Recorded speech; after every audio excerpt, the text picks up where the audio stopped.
Hello everyone, this is Johannes. And this is Cinema. And you are watching Board Gaming Ramblings. And today we are taking a look at Deal with the Devil. A new game from CGE designed by Mattis Kotri. It is a 4-player game and it plays in 2 hours. What is this, a 4-player only game? Only game? That is crazy. Yeah. Let's talk about this devil of a game. Or a beast of a game, I want to say, and a beast and devil is kind of the same thing. So I snooped it around. If this is the first time on this channel, on your channel, on this channel, our channel, is there something you can do? Yes, you Not can you, subscribe. but the people watching. Yes, I have already subscribed, but you can do it too. It's a button down there, it's fun and it's free. And you can also click the bell button to get notifications. Ding, ding, ding, ding. Deal with the Devil. This is a new game from the same designer who did Alchemists, which was a very interesting worker placement game with a deduction element, trying to deduce what things were made of and trying to solve that before other players to get victory points.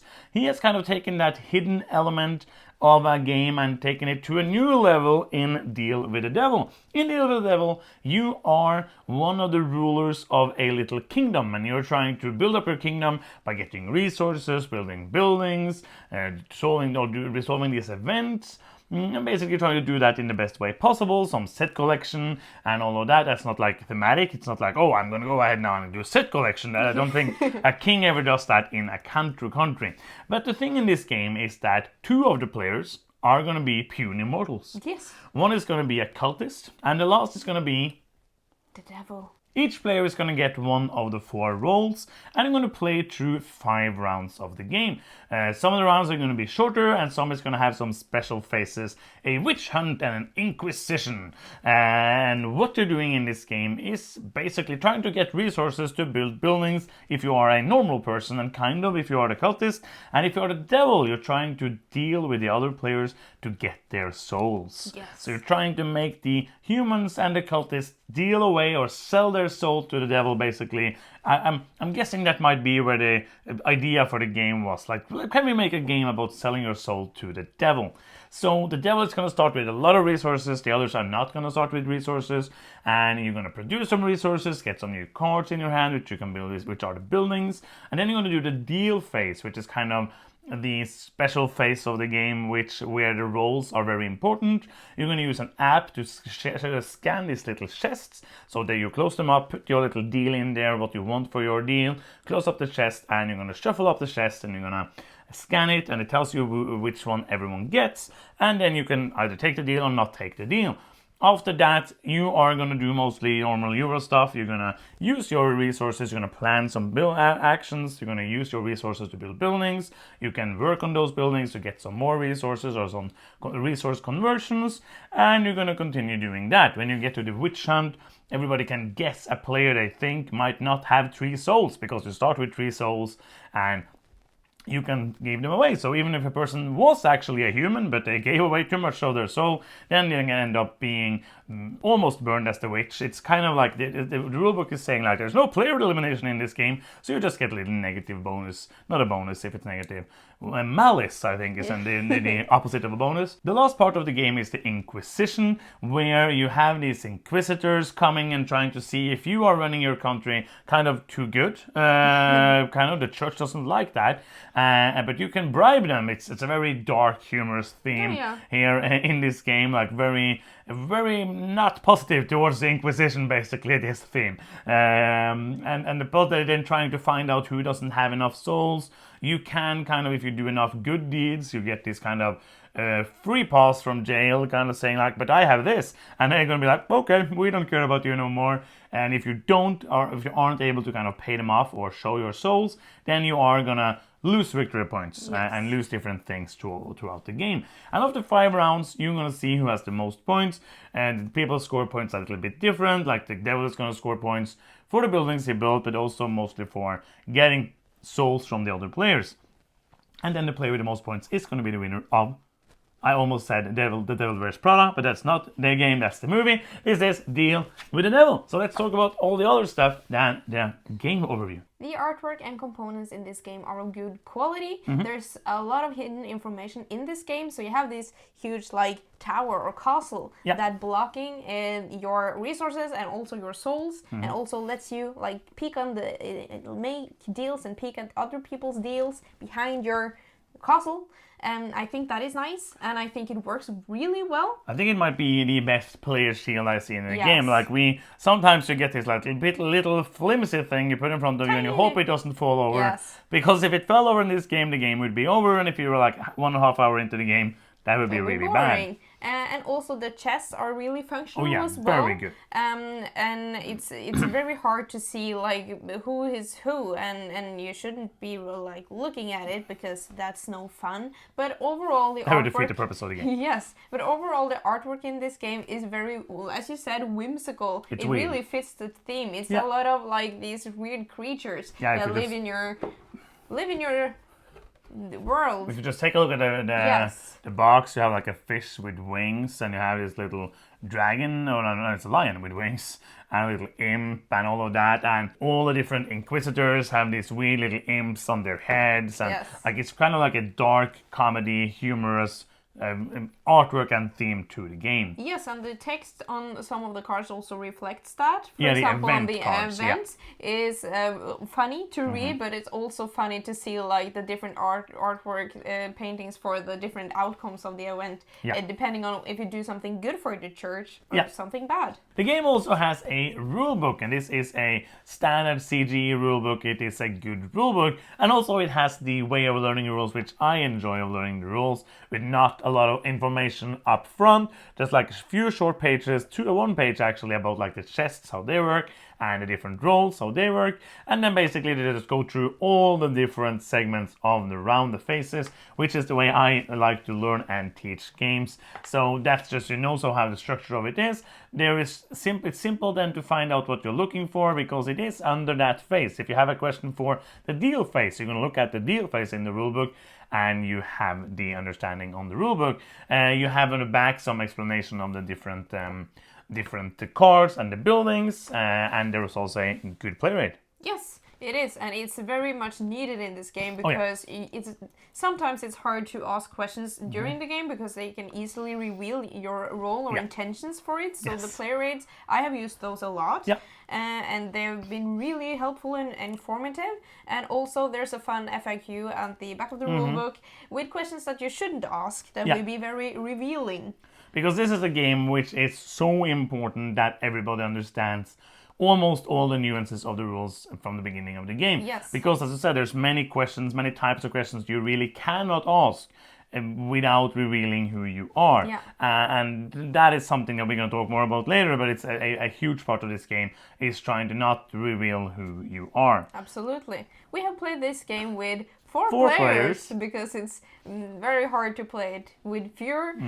We have spent 2 hours 15 minutes and 2 hours 30 minutes approximately. So I think that you're probably going to spend a little more than the box says on this game, but I think you can get it down a little as well. And just for total transparency, we played the game 2 times. Yes. And we ended up being the same role both of the times we played. I played, but luckily we didn't play just both as the peasant both times.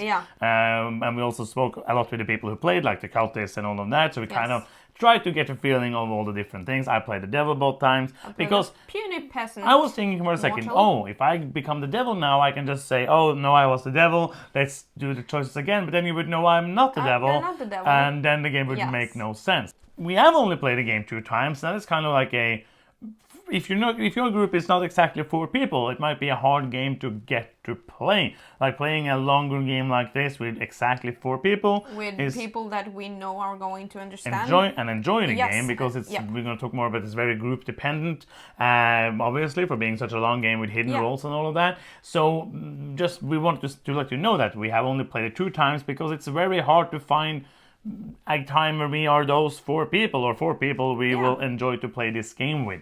But we want to make a review of or thoughts on the game after 2 times. Absolutely, and we have played with people that have enjoyed themselves a lot and some less. They did not enjoy themselves at all.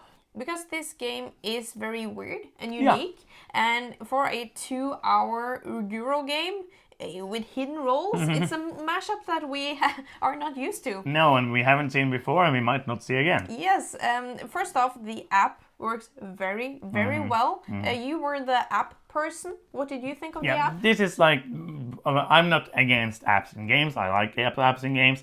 But this might be the perfect implementation of an app in a game because it does exactly what it needs to do, and it does only that. And it does only the thing that's impossible for anybody else to do. Yes. If you're not going to have a 5th player who's going to sit there for 2.5 hours and do exactly nothing, which makes no sense. So it makes no sense to be against an app in this game. Because the only thing it does is that it is a camera that scans the chest and tells you which player is going to get the chest. Yeah. It knows then if it's going to go to a player that owns the chest or a player who doesn't own the chest in the deal phase. So it knows all of that, and that's the only thing it does. Yeah. And it scans perfectly. It does exactly what it's said to do. Really well-made app. Really well-working. Just like super, super good implementation of an app. Yes, and it's the only way that you could get this kind of deal system to work. Yeah. And the deal system, I'm calling it a system The deal now. system, yeah, the chest system, the deal phase of the game is what basically makes this game unique. Because everything else is Euro-y, but then you have these hidden roles and kind of negotiations, but they're silent. So you really can't be like, oh, give me something else. I don't want to sell my soul for this crappy deal. You have to take it or not. And deal or no deal. Deal or with no the devil. deal. But that is such an important aspect of the game that you could also be like, if that part of the game is kind of destroyed, you can get like a lacking experience. Yeah, and it's kind of like, it's very hard because this is going to be a very group-dependent game, and I think it's going to be a game where it's going to be better when you play it with the same players many times because you get that meta game, because you don't, like, the game is trying to say like, oh, this is worth kind of that, this is worth kind of that, which I enjoy. Yes. But it's kind of hard. Like, you are not usually a fan of like games with shares and all of that because you don't know the exact value. Yeah. And that makes it harder for you to take your choices. Yes. And this game is one where it's kind of hard to know exactly what to do. Like the second time we played, when I was a devil again, I made way better deals all the time, and it did win me the game at the end. Because the first time I had a hard time getting the souls from anybody because I made kind of lame deals. You never dealed anything. No. And also we ended up with people, including you, like trying to not give away or getting anything. Yeah, I had the resources I needed. But that is no fun. No, and also you could have then like made a deal that was kind of bad. Yeah. But would be good for you, and if somebody took it, then it would be a better result for you. That's what I did a couple of times. I was like, okay, I could build these 2 buildings, but if I give away all of the stuff I have, except for the things I need for that 1 building, and ask for 2 souls for that, if I get that, I will get 5 points, more than I would if I don't get it, and if I don't get it, then I just get to build that other building I want to build. Yes. So it was kind of interesting that way. One thing I feel was very, very interesting. You didn't get that feeling because you only played as a puny human.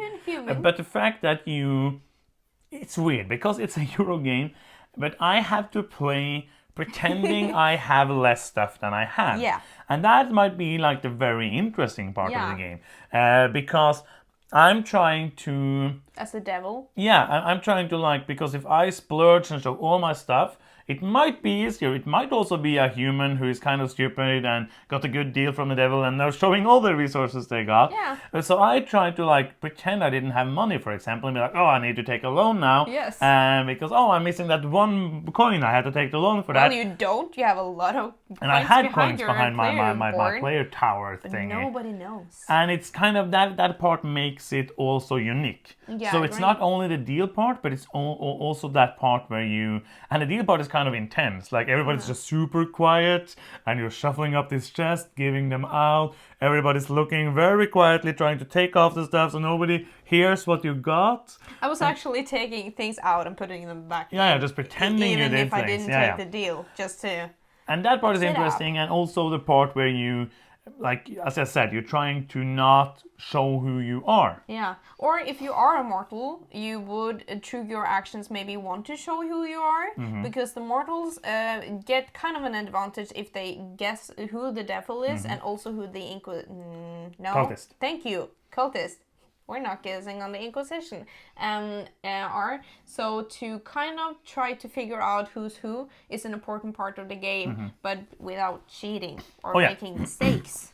Because that's no fun. This game is very group dependent. This game is a game that might be super, super, super fun, or it might be a horrible time for 2.5 hours, and you cannot really tell you why. Like we had the second time we played, the player who played a cultist had missed one very important rule, which then ended up in him losing all of his points all the time, and everybody knew he was either the cultist or the devil from the beginning of the game. Or not beginning, but like pretty early. And he had a miserable time for 2 hours. I didn't know. He basically splurged all his resources. Yeah. So I thought maybe he was a mortal who had sold out all his souls.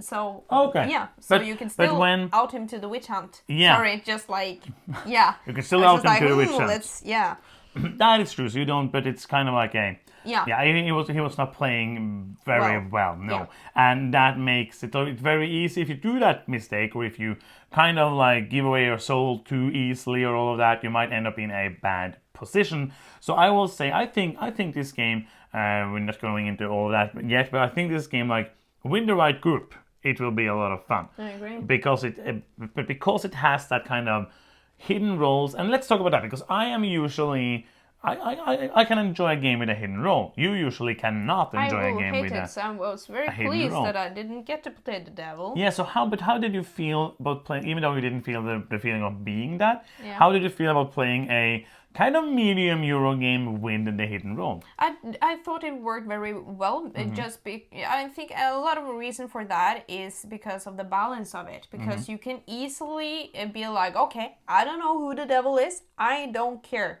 Like the deduction in itself isn't that important. Because there's a lot of like ways to get points and score points to try to win. It's like the Euro stuff that you do is so impactful. Just you have to be like, even if you don't know who is the devil, you should kind of know how far the devil is, like points wise. Because the value of your soul kind of changes throughout the game.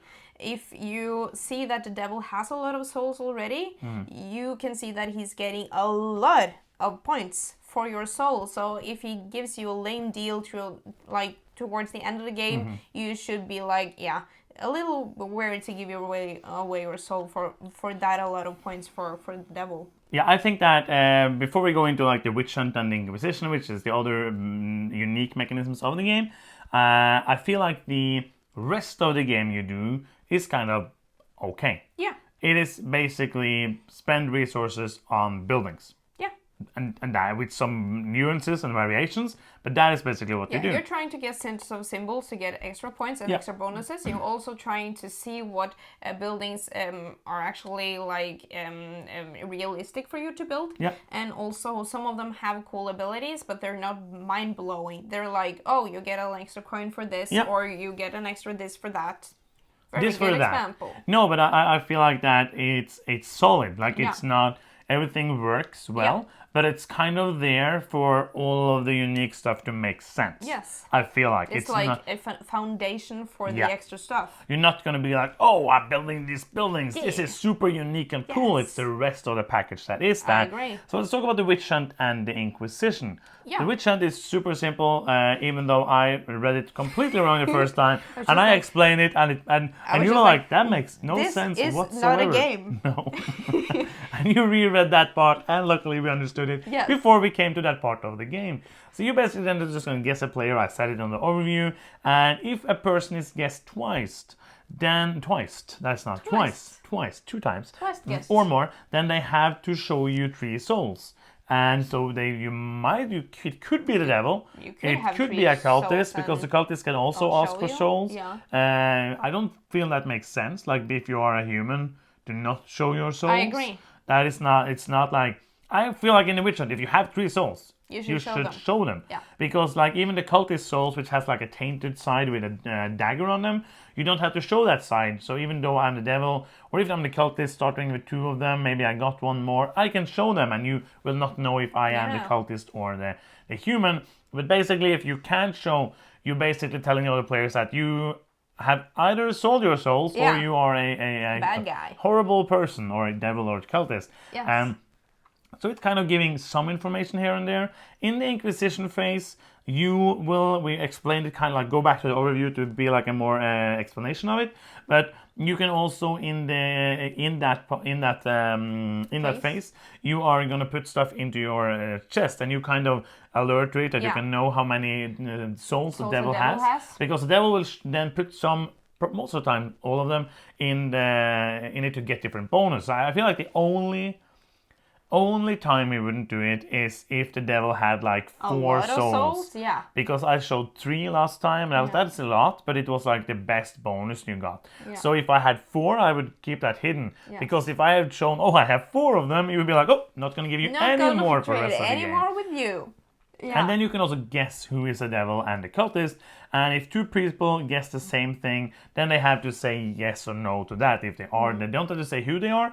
But if you say like, 2 people guessing Johannes is the devil, I would have to say that's correct. And then the game would just continue, but you would get some bonuses for that, both in the middle and also some points at the end for guessing correctly. You'll also be guessing at the end, and then it's only for points. Yeah, guessing in this game is very important, but it's very risky, because if you just I'm guessing this person, and 2 people guessing the same, and you're both guessing wrong, you are not able to guess again at the end of the game. So that is a little risky, but I feel like that the guessing in the games that we have played have given us a lot of information to go on, and I wouldn't have guessed correct at the end of the game without guessing wrong the first time. Yeah. But like I never guessed because guessing I wrong couldn't. or guessing right is not make it or break it if you win or not. So I like that. I think it's if you get to guess the devil in the middle of the game, I think it's going to be very hard for the devil to win the game. Yeah, you think? Because you know who it is. Yeah. Does that change the game? I don't know how it does. No. But it's kind of...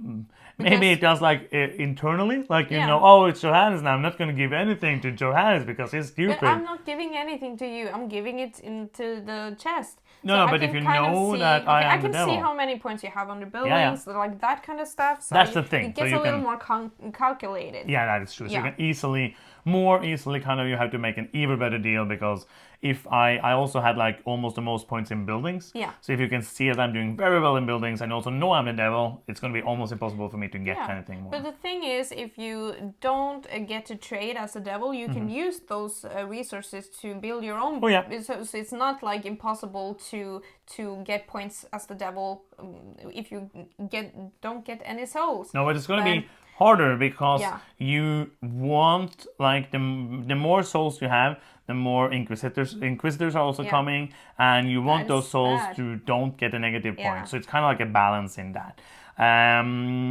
So should we go to the next part? Yeah. Wait! And who is it for? I think this is like a medium game, but the amount of rules and things that you have to understand this game makes it on a little heavier side of it. I would say like a medium heavy game. Like, it's on the heavier side of medium, and the things you do are easy, but that, like, getting to understand everything and then playing it right is very hard. I think that this is a game for people who like hidden roles and also a little bit of bluffing, but not that much. I had such a fun time the first time we played it, because everything that you guys said or did, I was just like, it's because you are the devil. and you said it to me, like, after you said it to me the most. Yeah. And after just like 2 minutes, like, oh my god, that's because you're the devil. And I was like, trying to pretend nothing now. Yeah.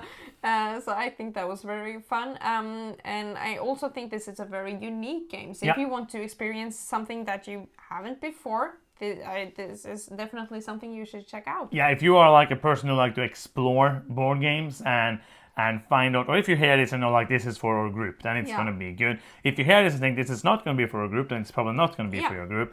And Like if you know you're like not the wheeling and dealing type, we're usually not, but it worked better in this game because it's hidden. Yeah. So it's not like, oh, I will give you this for something. Who want to give that? And then people are more like, don't do that. Yeah. Here it's very concrete. Like I put this in, I'm asking for this. Do I want to say yes or no? Yes or no. It's a way easier that way. So I feel like it might also be like it's not a negotiation game. It's like the deal part of this was easier because it was hidden. Yeah, I agree, and I think this is absolutely a game that if you are exploring the funness of the deal, that you're like, oh, this is a cool deal, I'm going to take it, even though it necessarily just a little. What would you call a cool deal in this game?